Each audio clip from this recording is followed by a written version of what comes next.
आप देख रहे हैं हॉरर स्टोरी बाय गौरव। तो चलिए चलते हैं आज की कहानी की ओर। यह उन दिनों की बात है जब मेरी उम्र लगभग 12 वर्ष की रही होगी। गर्मी की छुट्टी में अपने भाई रोहन के साथ नानी के घर गया था। नानी का घर गांव एरिया में था, जिसके एक तरफ पहाड़ और दूसरी तरफ जंगल था।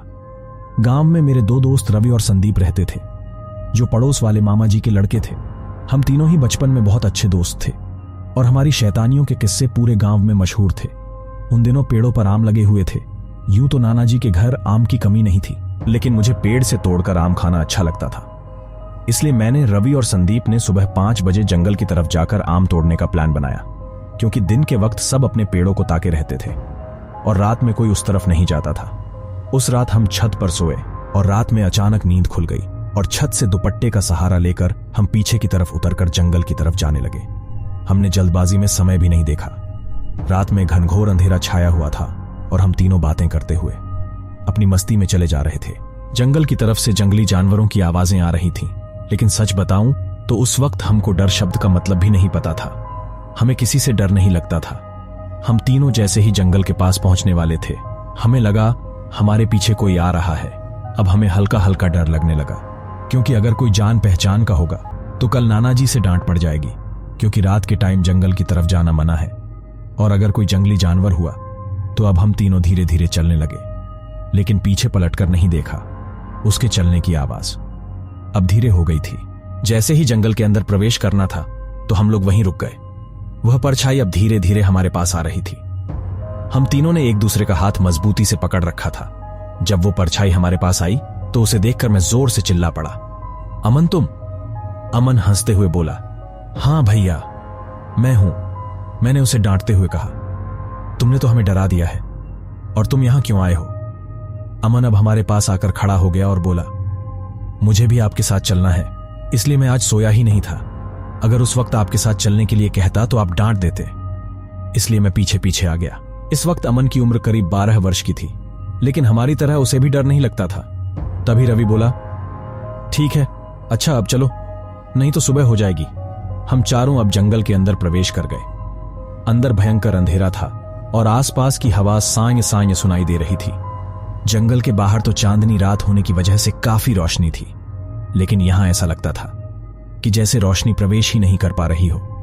हम चारों ने एक दूसरे का हाथ पकड़ रखा था और धानु नाना के बगीचे की तरफ जा रहे थे, क्योंकि सबके पेड़ों में उनके आम के फल सबसे मीठे और बड़े होते थे और इस वक्त उनका पूरा बगीचा मीठे आम से लदा था।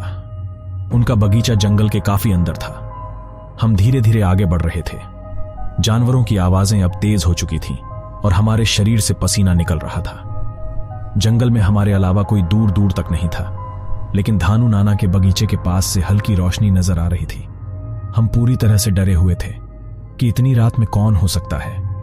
हम बगीचे के करीब पहुंचकर बाहर से ही उस तरफ देखने लगे। 4 रोशनी दिखाई दे रही थी और हमने वहां जो देखा उसे देखकर हमारे रोंगटे खड़े हो गए। बगीचे के बीच आग जल रही थी और बहुत से भूत प्रेत उसके चारों तरफ नाच रहे थे। उनके चेहरे आधे जले हुए थे। वहीं पास ही में एक आदमी की लाश पड़ी थी और कुछ इसका खून पी रहे थे। सबके चेहरे इतनी भयंकर थे कि किसी की भी हालत खराब हो जाए। किसी के हाथ नहीं थे, सीधे सर के बाद। पैर न था तो कोई कमर से चल रहा था। उसके पैर नहीं थे, उनके शरीर में कीड़े रेंग रहे थे। हमारी हालत पूरी तरह से खराब हो चुकी थी। अमन तो यह देखकर बुरी तरह से डर गया और उसकी चीख निकल गई। अमन की चीख सुनकर उन भूतों ने हमें देख लिया और वह एक साथ हमारी तरफ बढ़ने लगे। हम सबने एक दूसरे का हाथ पकड़ा और बुरी तरह भागे और तब तक भागते रहे जब तक कि जंगल किनारे बने मंदिर के पास नहीं पहुंच गए। मंदिर पहुंचने के बाद जब हमने वहां लगी घड़ी में नजर डाली तो वहां रात के 1 बज रहे थे। हम बुरी तरह से कांप रहे थे। हमें डर था कि अगर घर वालों को इस बात का पता चलेगा तो बहुत डांट पड़ेगी, इसलिए हम चुपचाप अपने घरों में आकर सो गए और हमने एक दूसरे से किसी को भी न बताने का वादा किया। अगले दिन सुबह जब मेरी नींद खुली तो अमन को बहुत जोर का बुखार था। रवि और संदीप भी कंबल ओढ़े कांप रहे थे। बस मुझे ही कुछ नहीं हुआ था। शायद ये मेरे गले में पड़े उस ताबीज का कमाल था। उस दिन से हमने फिर कभी जंगल न जाने की कसम खाई और छुट्टियां खत्म होने के पहले ही शहर आ गए। अपने लालच और शैतानी की वजह से उस दिन आम लोग बुरी तरह से फंस गए थे, इसलिए उसके बाद हमने दोबारा कभी शैतानी नहीं की। कुछ सालों के बाद धानु नाना के बगीचे के आम में कीड़े पड़ने लगे और हर रोज न जाने कितनी हड्डियां मिलती। लोग अब उधर जाने से डरते हैं। वो लोग कौन थे और क्या थे, ये आज भी सबके लिए एक राज है। वो रहस्यमयी जंगल मुझे हमेशा याद रहेगा, और जब भी मैं उस घटना को सोचता हूं तो मेरे रोंगटे खड़े हो जाते हैं। तो दोस्तों, ये थी आज की कहानी। अगर आपको ये कहानी पसंद आई हो तो चैनल को जरूर सब्सक्राइब कर लें। मैं आपका दोस्त गौरव जल्द ही मिलूंगा आपसे ऐसे ही एक डरावनी कहानी के साथ। तब तक के लिए टाटा बाय बाय।